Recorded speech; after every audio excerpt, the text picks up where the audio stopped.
같이 말씀 찾아서 읽도록 하겠습니다. 먼저 누가복음 5장 29절 말씀 다 같이 받겠습니다. 레위가 예수를 위하여 자기 집에서 큰 잔치를 하니 세리와 다른 사람이 많이 함께 앉아 있는지라. 아멘. 우리 마태복음 9장 9절의 말씀입니다. 우리 찾으신 줄 알고 같이 하나님 말씀 보겠습니다. 예수께서 그곳을 떠나 지나가시다가 마테라 하는 사람이 세관에 앉아 있는 것을 보시고 이르시되 나를 따르라 하시니 일어나 따르니라. 아멘.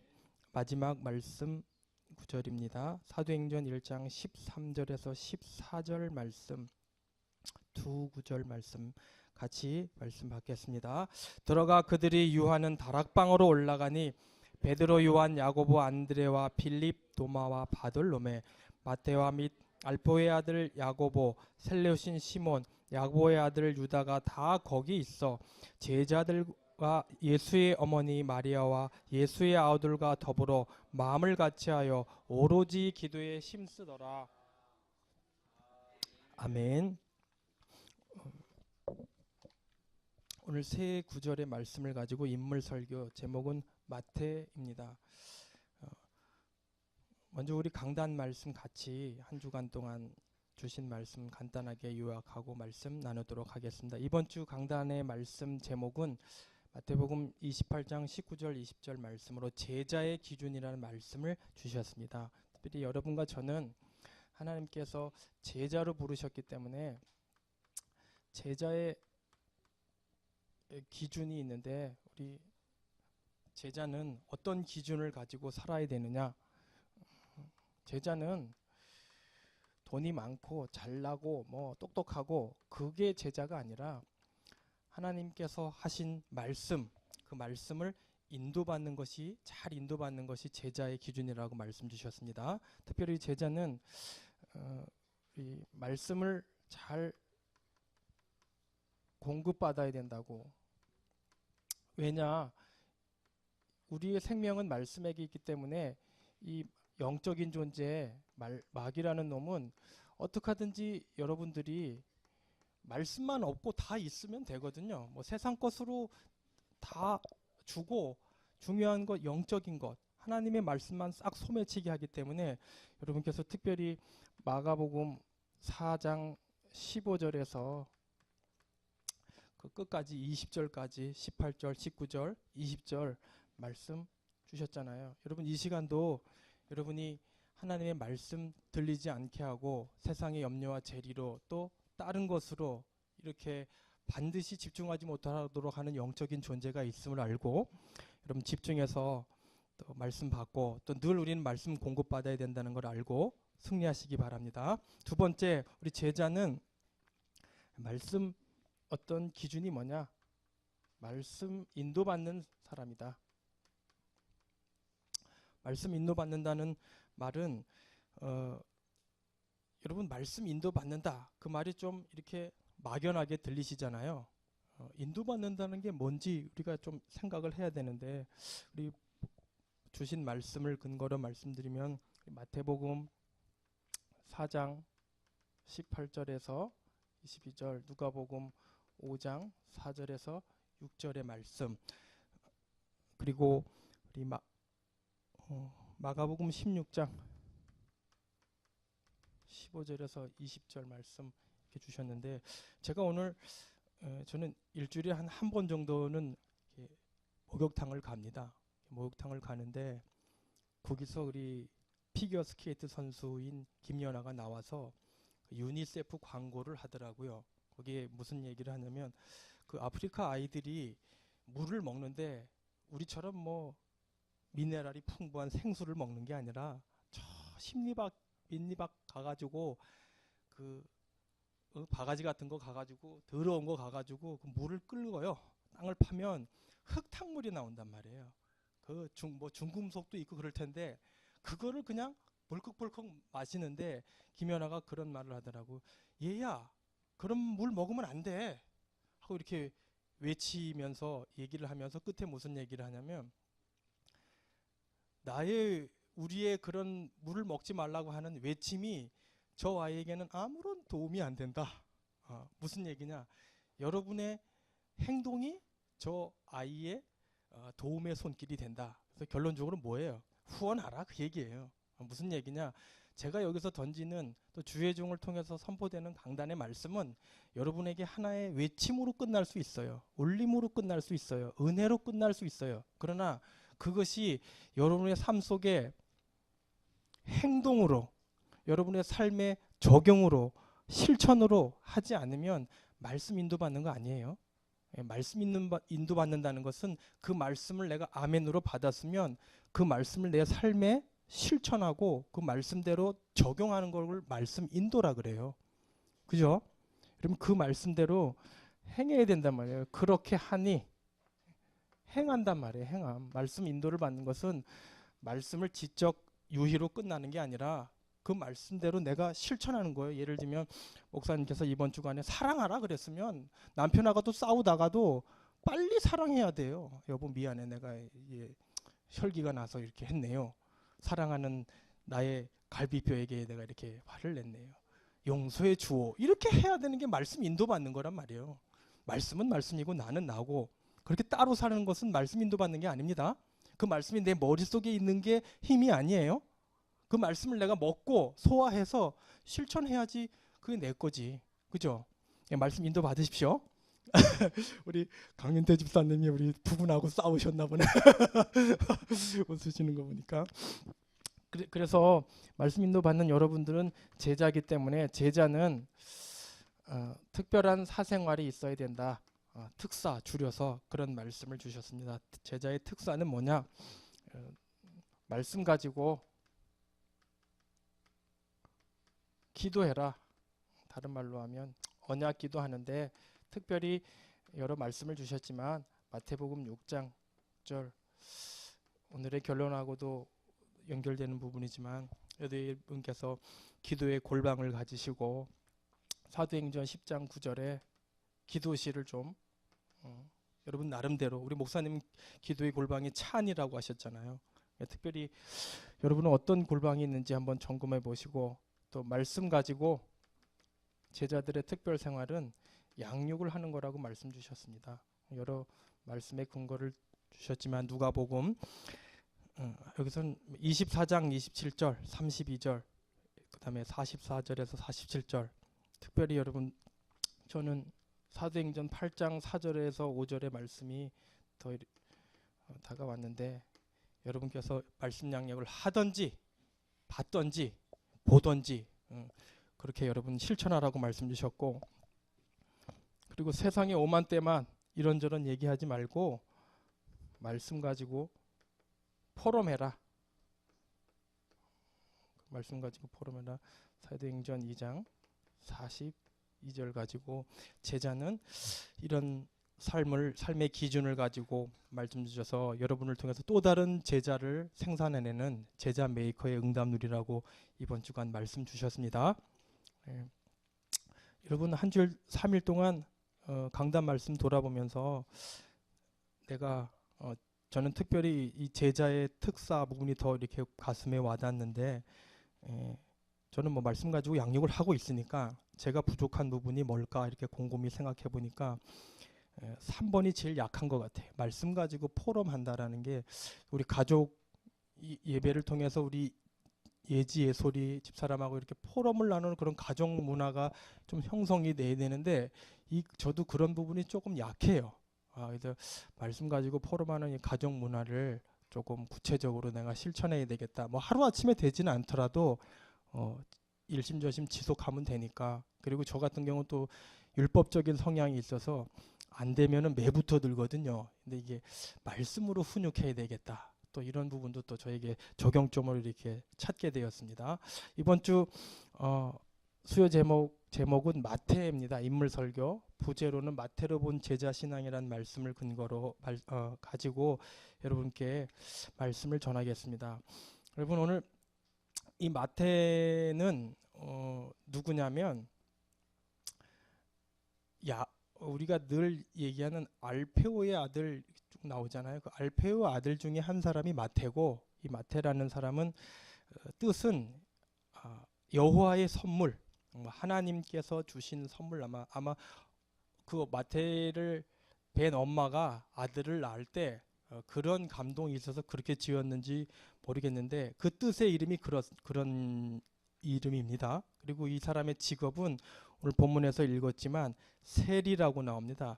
세리라고 하는 것은 지금으로 얘기하면 세무서 직원, 세금 걷는 사람, 그런 사람이고, 여기 누가복음에 보면은 레위라고 나오는데 누가복음에 나오는 레위가 이 마태의 본명인 것 같아요. 본 이름. 그러니까 예수님을 믿기 전에는 세관 일을 하다가 있을 때 레위고, 예수님을 만난 이후에 아마 예수님께서 마태라고 이렇게, 예수님을 만난 이후에 사도 바울이 만나기 전에는 바울이었지만 다메섹에서 예수님을 만난 이후로 사울로 변경된 것처럼 그렇게 이름이 바뀐 것 같습니다. 그리고 이 사람은 또 아무래도 직업이 그렇다 보니까 돈을 많이 가진 부자예요. 그러니까 잔치도 했을 정도라 그러면 부자인 직업이 가지고 있는 사람이고, 특별히 이 당시는, 특별히 이 세리들은 당시가 로마 시대를 배경으로 했기 때문에 이 세리들, 세금 걷는 사람들은 창녀, 그다음에 세리들은 유대인들이 아주 싫어하는 사람들 중에 한 사람이에요. 아주 짐승 취급하고. 왜냐하면 예를 들면 로마에서 세금 100만 원을 걷어내 내라 그러면 세리들이 이 사람들 도매를 하는 사람들이기 때문에 한 150만 원 뜯어가지고 50만 원은 인마이 포켓하고 100만 원은 로마에다 갖다 바치고, 이런 일들을 많이 했단 말이에요. 여기 사개오도 나오잖아요. 사개오도 부자였단 말이에요. 그런 것들을 많이 한 사람들이기 때문에 유대인들은 아주 싫어하죠. 아주 좀 안 좋은 인물로 나왔는데, 오늘 이 말씀을 통해서 우리 마태가 이런 사람이다라는 팩트를 아는 것이 중요한 게 아니라, 이 마태를 하나님께서 왜 제자로 불렀고, 이 마태의 신앙을 통해서 우리도 마태 같은 신앙을 살아야 되고 마태 같은 삶을 살아야 된다라는 것으로 여러분이 붙잡으셔야 됩니다. 마태가 이런 사람이라는 걸 아는 거는 중요하지 않아요. 그래서 오늘 마태를 통해서 제자 신앙이, 마태를 본 제자 신앙이 어땠냐 말씀을 좀 나누도록 하겠습니다. 우리 첫 번째, 우리 마태의 제자 신앙이 뭐냐면, 우리 누가복음 5장 29절 말씀을 여러분이 같이 읽었습니다. 누가복음 5장 29절의 말씀을 봉하면 그런 말씀이 나옵니다. 레위가 예수를 위하여 자기 집에 큰 잔치를 하니 세리와 다른 사람이 많이 함께 앉아 있는지라. 이 말씀은 무슨 말이냐면, 마태의 신앙이, 제자 신앙이 뭐냐면, 예수님 앞에 앉았음 이렇게 나옵니다. 예수님 앞에 앉았다는 말이 누가복음 5장 29절에 나오는데, 예수님 앞에서 앉았다라는 말의 의미가 무슨 말이냐면, 이 마태가 보니까 세관 일을 하고 있는데, 그때 예수님께서 부르셨을 때 보니까 예수님을 잔치를 하면서 다른 많은 사람들하고 함께 앉아 있다라는 것은 무슨 말이냐면, 예수님 앞에 앉아 있었다라는 말의 의미가 뭐냐면, 여러분, 예수님이 바로 앞에 있고 마태가 예수님 앞에 앉았다라는 것은, 마태는 예수님의 말씀을 듣는 신앙을 가졌다라는 의미가 있습니다. 이 제자는요, 예수님의 말씀을 들어야 돼요. 오늘 강단 말씀에 우리는 말씀을 공급받아야 된다 그러잖아요. 아니, 이 마태가 예수님 앞에 앉아서 뭐 농담 따먹게 했겠습니까? 뭐 이런저런 세상 얘기 했겠습니까?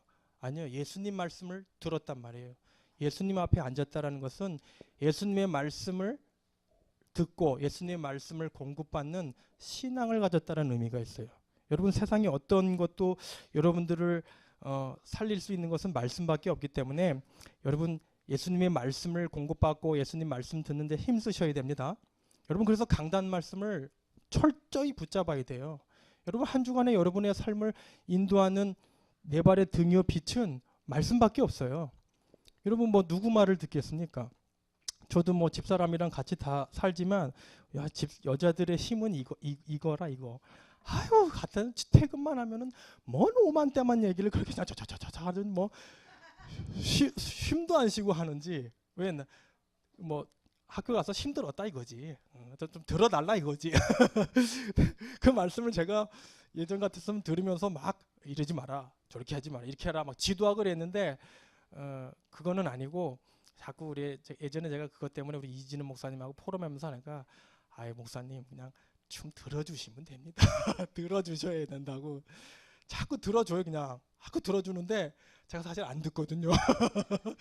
왜냐면 나도 밖에 나가서 힘들게 들어왔는데 뭔 세상에 오만 때만 소리를 자꾸 하는지, 안 그래도 힘들어 죽겠는데 그런 얘기 하니까 제가 그냥 듣고서 이렇게 넘어가는데, 그런 말 들으면 솔직히 나도 힘 빠져. 왜냐, 우리 집사람이 새끼들 또 나 먹여 살리려고 세상에서 저렇게 고생하는구나, 상사 눈치 보면서 아유 주여 이 무능한 남편 만나가지고 이정영 사모 고생 억수로 합니다. 나도 들으면서 힘 빠져. 나이 50이 가까우는데 마누라 하나 이렇게 호강 못 시켜줍니다. 그 말 들으면 내가 영적이어서 힘이 나야 되는데 힘이 빠져. 여러분, 사람 말 들으면 힘이 빠져요. 우리 제자들은 이 마태처럼 예수님 말씀 듣는데 힘써야 됩니다. 여러분과 그래서 우리가 항상 기준이 시편 100, 왜 말씀을 공급받고 왜 말씀을 들어야 되냐면, 우리 인생의 등불, 우리 길의 빛은 예수님 말씀밖에 없어요. 하나님 말씀밖에 없어요. 세상에 지금 우리 저는 하나님 앞에서 일평생 각오한 게 있는데, 저는 텔레비 안 보는 거로 딱 37에 제가 신학교 딱 들어가면서부터 딱 하나님 앞에 약속했어요. 저는 안 봐요. 뭐 그렇다고 보는 여러분들을 정죄한다는 게 아니라, 난 그거 들으면 너무 아까워. 내가 왜냐면 36까지 시간을 너무 많이 낭비했거든, 세상 일을 하는데. 이제 목사로서 부름받았기 때문에 난 세상 소리 안 듣는다. 하나님 소리 듣기도 바쁜데 무슨 텔레비 볼 시간이 어딨어. 나는 안 봐요. 또 목사는 그런 남의 말 듣고 그런 거 하면 제가 이 귀가 얇아가지고 혹하거든요. 그래서 잘 안 보려고 이렇게 노력을 하는데, 그리고 여러분 특별히 여기 보면 마태뿐만 아니라 제자들이 12명의 제자들 가룟 유다 빼놓고 다 순교해서 죽었어요. 그죠? 오늘 마태는 기록을 찾아보니까 이디오피아에서 순교하다가 돌에 맞아 죽었대. 근데 마태가 어떻게 그 예수님 복음을 전하고 거기 가서 순교해서 죽을 수 있었을 거예요? 예수님 말씀을 계속 들었거든. 따라다니면서 듣고, 뭐 돈이 많으니까 예수님 가면서 현장에서 병 고치는 거 보면서, 그래서 마태복음을 기록하기를, 예수님이 내가 그렇게 믿고 배경으로 삼았던 로마의 황제가 왕이 아니라 예수님이 왕이셨구나, 그걸 본 거란 말이에요. 그래서 예수님이 왕이라고 기록한 거란 말이에요. 이 말씀 순간순간 듣는 그 몇 마디 말씀이 아무것도 아닌 것 같지만, 여러분 순간순간 듣는 그 말씀, 강단에서 선포되는 그 말씀이 여러분들을 지킨다니까.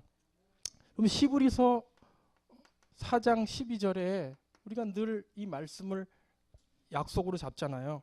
하나님의 말씀은 살았고 운동력이 있어 좌우의 어떤 것보다도 예리하여 우리 혼과 연과 관정과 골수를 찔러 쪼갠다. 여러분 이 하나님의 말씀이, 특별히 베드로도 보세요. 우리 베드로가 우리 마태복음 26장 75절에 보면 가룟 유다도 있었는데요. 가룟 유다도 분명히 제자로 나와요. 근데 가룟 유다는요, 예수님 따라다녔어요. 근데 이놈의 근성은 뭐냐? 제자인데 이 사람의 기준은 돈이라. 뭐든지 보면 돈으로 보이는 거야. 마리아가 예수님의 그 발의 향유를 봐도 기준 자체가 돈이라. 야, 너 그거 왜 깨트려? 그거 안 깨트리면 300데나리나 돼가지고 많은 어려운 사람 도와줄 텐데 왜 그거를 깨트려 가지고 그런 일을 하냐고, 오히려 예수님을 위해 헌신하는 것까지 비판을 해. 근데 이 베드로는 뭐 마태복음 26장 75절에 찾아보면은 그 말씀에 그 예수님을 배신했거든요. 그 예수님 베드로가 마태복음 26장. 그래서 무슨 얘기냐면, 어쨌든 좀 모지래고 또 뭐 좀 혈기가 많고 왕성해도 늘 예수님 곁에 수제자로 따라다니면서 말씀을 많이 듣다 보니까 이 사람이 연약해서 넘어졌잖아요. 그랬더니 예수님께서 말씀하셨어요. 베드로야, 네가 꼭 끼요 달구새끼가 3번 울면 너 나 부인할 거다. 그러니까 아이고 예수님 무슨 그렇게 섭섭한 말씀을 하십니까? 저는 안 그럽니다. 그랬는데 그 조그만 여자애가 와가지고 당신도 예수님하고 같이 돌아다니면서 했네? 당신 예수의 제자네? 그러니까 막 또 승질 냈겠죠. 아니라고! 내가 무슨 예수님의 제자냐고 난 모른다고! 그랬다가 돌아가서 딱 갔는데 보니까 꼭지요 3번 오니까 거기 마태복음 26장 75절에 보면 그런 말씀이 나와. 이에 베드로가 예수님의 말씀에 다 굴기 전에 네가 3번 나를 부인하리라 하신 말씀이 생각나서 말씀이 생각났단 말이에요. 베드로도 이 시원찮은 베드로도 그 예수님 말씀을 들었는데 그 말씀이 생각나가지고 밖에 나가서 심히 통곡했대. 우리는 죽으나 사나 말씀 들어야 됩니다. 여러분 강단에서 선포되는 말씀이 별로 아닌 것 같은데 여러분의 삶의 순간순간 등불이 된다니까요. 예, 무슨 뭐 일을 하다가 갑자기 언약이 딱 떠올라. 갑자기 강단의 말씀이 떠올라. 내가 막 낙심하고 있는데 이번 주 지난 강단 말씀이 뭐예요? 빛이 들어오는 것은 예수님 영접하는 건 뭐라 그랬어요? 기도? 이번 주 말고 지난주. 제가 낙심하고 있을 때 막 그런데 갑자기 강단 주일 5일 강단 김 목사님을 통해서 하신 말씀이 빛이 들어오는 것은 생명을 얻은 것이라는 말씀이 딱 생각나니까 내가 하나님 자녀잖아. 그럼 낙심하다가도 그 말씀이 나를 그 낙심에서 건진다니까요. 예. 여러분 이 말씀이 이렇게 힘이 있다라는 것을 여러분 잘 아시고 특별히 시편 계속 연결된 말씀입니다. 시편 119편 9절의 말씀에 보면 청년이 무엇으로 그 행실을 깨끗해 하리이까 주님의 말씀만이 지킬 따름이니라. 그런 말씀이 나옵니다. 여러분과 제가 여기 뭐 청년으로 나왔지만 제자로 바꾸면 제자가 무엇으로 여러분의 행실을 깨끗게 할 수 있겠습니까? 주님의 말씀밖에 없어요. 예, 우리 시편 70 같은 말씀, 우리 시편 73편 28절 말씀이지만 시편 73편 28편 말씀에는 그런 말씀이 나와 있어요. 우리 혹시 찾으신 분 한번 읽어주시겠어요? 시편 73편의 28편 말씀.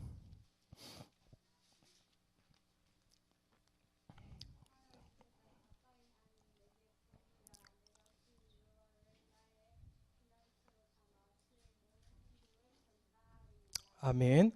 하나님께 가까이 한다는 것은 말씀 가까이 한다는 거, 예수님 가까이 한다는 거잖아요. 이 말씀 가까이 하고 말씀을 공급받는 것이 여러분의 힘인데 복인데 왜냐? 그 말씀이 복이 되어서 제자로서 이 말씀을 피난처로 삼고 모든 행적을 전파하리다. 전도자는 말씀 공급받아야 되는 거예요. 말씀이 힘이에요. 전도자는 돈이 힘이 아닙니다. 여기 계신 목사님들 제가 제일 보니까 제가 사실 제일 돈은 많은 것 같은데 목사님들의 힘이 뭘까요? 목사님들은 말씀이 힘이에요. 목사님들이 말씀이 없으면 꽝이라. 아모스 8장 3절에서 5절 나오잖아요. 늘 듣는 말씀 없으면 꽝이에요. 제자들은 돈이 여러분을 지탱해 주는 게 아니에요. 말씀이 여러분들을 지탱한다는 걸 아시고 말씀 공급받는데 여러분 힘쓰시기 바랍니다.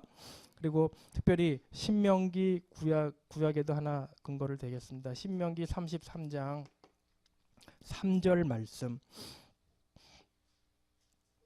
거기 보면 그런 말씀이 있습니다.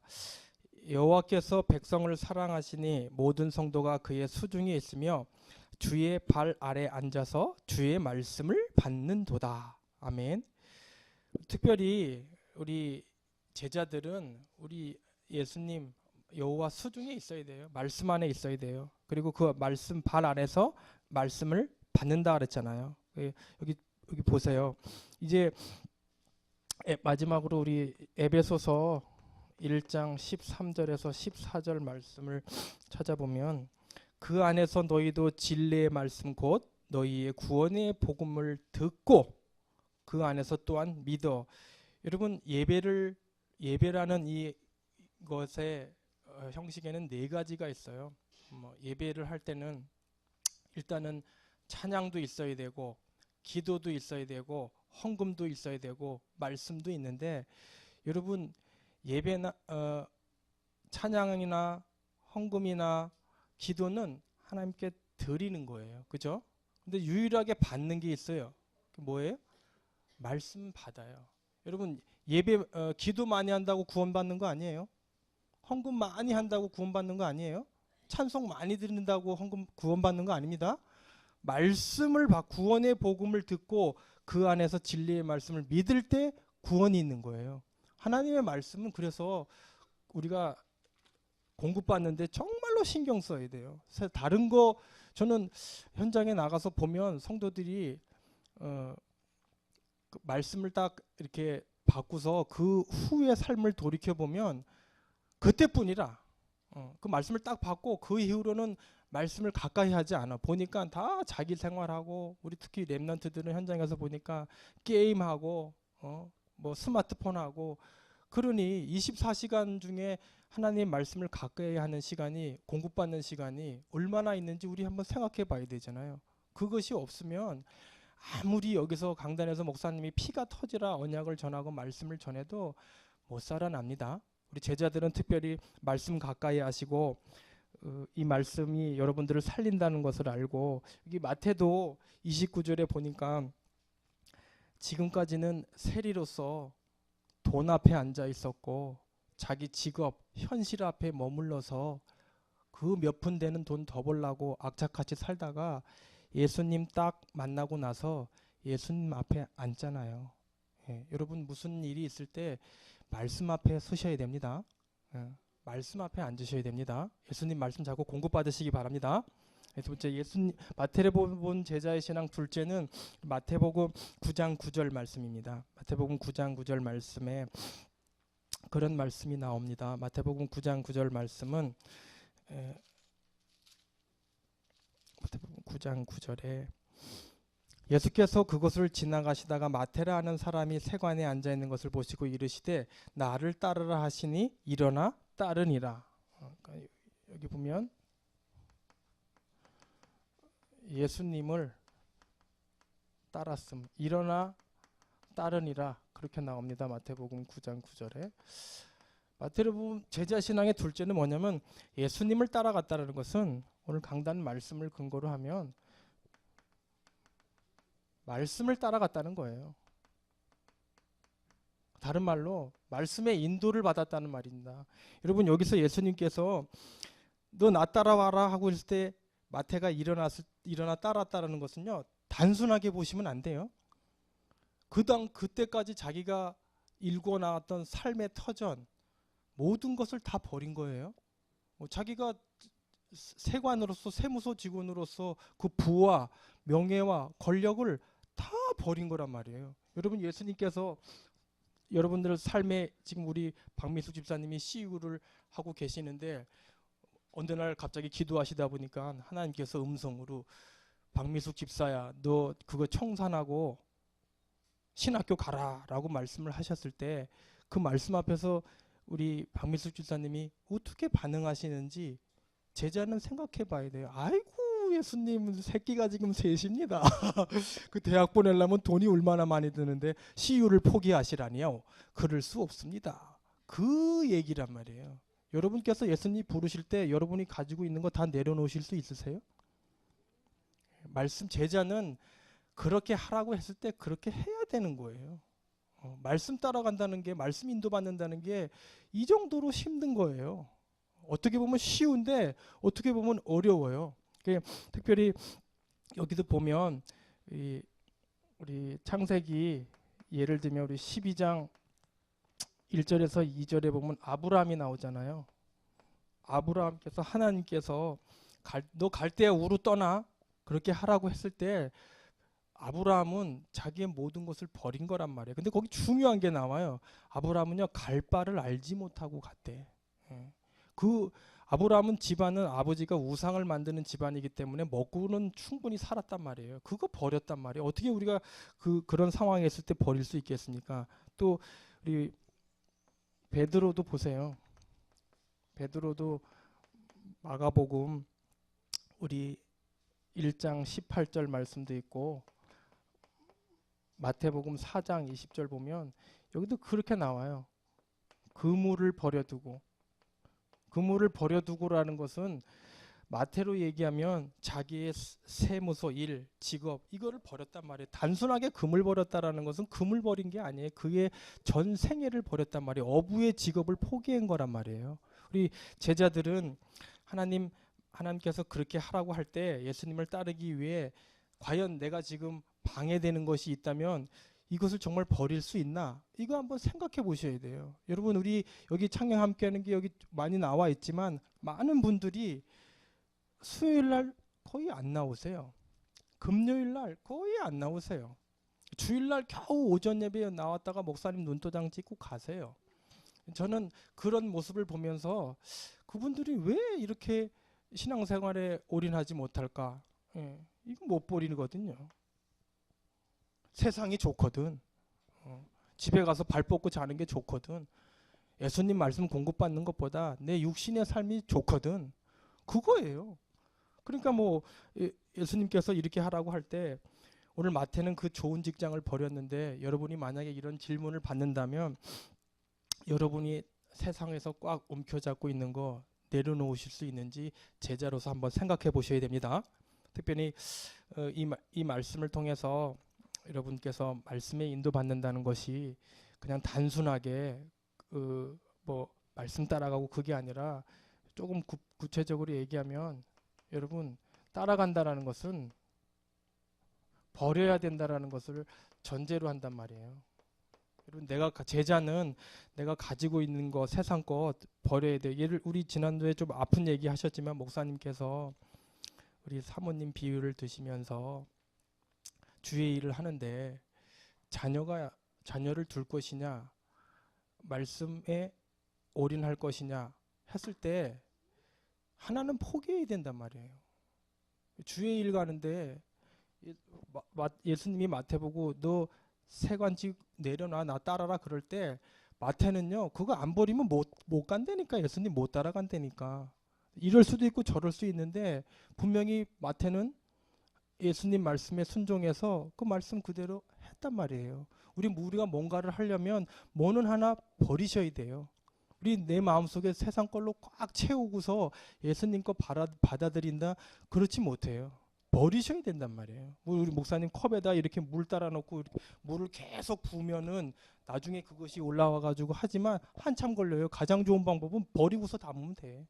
내가 있는 거 쏟아 버리고 그냥 그때 받으면 돼요. 근데 그게 쉽지 않지. 이 말씀을 여러분께서 오늘 마태를 통해서 이 말씀을 보면서 제자는 예수님 따르기 위해 반드시 말씀 따라하기 위해 뭔가는 버려야 된다는 것을 여러분이 아시고 여러분 특별히 이 말씀을 통해서 제자 신앙은 예수님의 말씀을 듣고 말씀을 공급받고 예수님 말씀을 따라갔다는 것은 예수님의 말씀의 인도를 받았고 말씀을 따라갔다라는 그런 의미가 있습니다. 여러분 마지막으로 마태로 본 제자신앙 세 번째는 뭐냐면 우리 사도행전 1장 13절에서 14절 말씀입니다. 우리는 뭐 너무 많이 들은 말씀이고 너무 많이 잘 아는 말씀이기 때문에 여러분께서 잘 아실 겁니다. 거기 보니까 다락방에서 쭉 나와 예수님의 12제자가 모여 있고 14절에 보면 오로지 기도로 기도했다. 그러니까 더불어 기도했음 이런 말이 나옵니다. 우리 사도행전 1장 13절에서 14절의 말씀이죠. 더불어 기도했다라는 말의 의미는 뭐냐면 우리 강단 말씀을 기준으로 말씀면 우리 마태는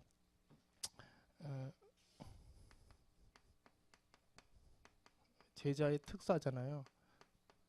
자기만의 특별한 사생활이 있었다 그런 말이에요. 여러분 마가다락방에서 이 마태가 여기 보니까 많은 제자들이 있지만 특별히 이 사람들은 여기 보니까 마리아와 더불어 오로지 기도에 힘쓰더라.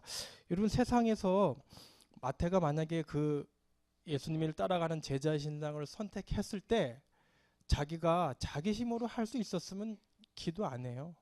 우리 여러분과 저는 여러분만의 이 특별 사생활이 있어야 된다는 거 여러분 이번 주간에 저는 특별히 마태복음 6장 6절 말씀 이 말씀 언약으로 잡았고 특별히 또 같은 말씀이 어디 있냐면 마가복음 13장 15절에 말씀이 있는데 이 말이 무슨 말이냐면 여기 보면 마가복음 13장 15절의 말씀 찾아보시면 거기 그런 말씀이 나와요. 마가복음 13장 15절 말씀 보면 지붕 위에 있는 자는 내려가지 말고 집 위에 있는 무엇을 가지러 들어가지도 말며 그런 말씀이 있습니다. 지붕 위에서 내려가지 말라는 말은 무슨 말이냐면 이 시대의 배경을 여러분이 좀 이해하셔야 되는데 유대인들은 기도할 때 지붕 위에 올라가서 기도해요. 유대인들의 기도처는 지붕이란 말이에요. 그래서 지붕 위에 내려가지 말라는 것은 기도의 이 힘을 놓치지 말라는 거예요. 기도의 골방의 시간을 뺏기지 말라는 거예요. 여러분 제가 여기서 이렇게 많은 설교를 하고 또 나름대로 또 이렇게 설교를 좀 깊게 하려고 애를 쓰고 또 현장에서도 제 나름대로 이렇게 그 성도에 맞게 말씀을 맞춰서 했는데 제가 뭐 목사님들보다 많은 사역을 하지 않았지만 제가 느끼는 게 하나 있어요.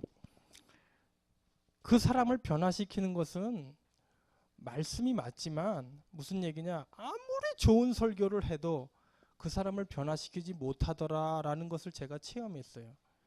여러분 아무리 좋은 메시지 유광수 목사님 벌써 우리가 몇십 년 들었는데 왜 이 다락방에도 80인 90인이 나옵니까? 70인이 나와야 되는데 왜 그럴까요? 좋은 설교가 그 사람을 바꾸지 못해요. 여러분 좋은 책 한 번 읽었다 그래서 여러분이 변하는 줄 아십니까? 힐링은 되겠지. 카타르시스 돼가지고 감정의 정화는 있겠지.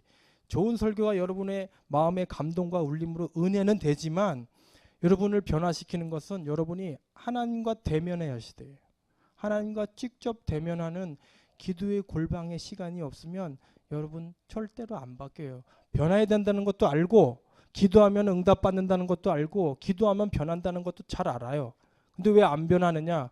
기도의 골방이 없기 때문이에요. 저도 현장에서 암만 그 사람들을 마침에 떠먹여주고 그 사람이 기도해야 돼. 그 사람이 기도하지 않으면 변하지 않아요. 물론 우리가 어느 정도까지는 그 사람을 위해서 푸싱해주고 해줘야 되는 건 맞지만 그 말씀을 먹은 그 사람도 기도해야 된다니까.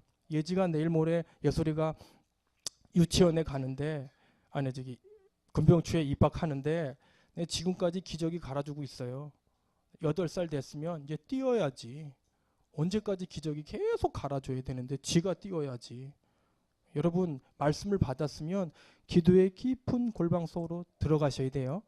암만 여러분 좋은 말씀 들어보세요. 그것이 여러분들의 혈기를 죽일 수 있고 여러분들의 상처를 치유할 수 있는지 못해요.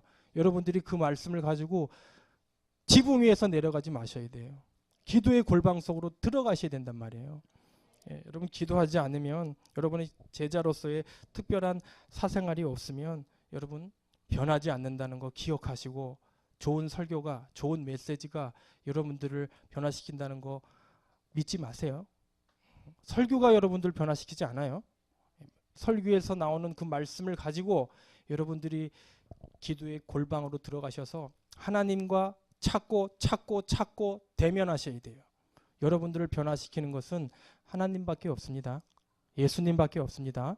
여러분들이 이 말씀을 가지고 기도의 깊은 골방으로 들어가셔서 승리하시길 바랍니다. 예를 마지막으로 하나 들면 우리 종교개혁가 마틴 루터가 그런 자기만의 특별한 사생활이 있다고 합니다. 이 사람은 종교개혁가 마틴 루터는 그런 말을 했어요.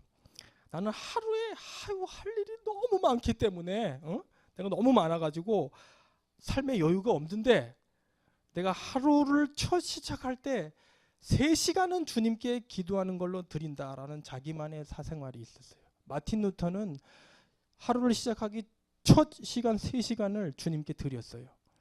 그렇게 기도하는 사람이니까 하나님이 종교개혁을 맡기지. 하루에 1시간도 기도 안 하는데 뭘 하나님이 큰 일을 맡기시겠습니까? 저는 뭐 별로 그분에 대해서 잘 모르지만 그 서울인지 경기도인지 연세중앙교회 있죠?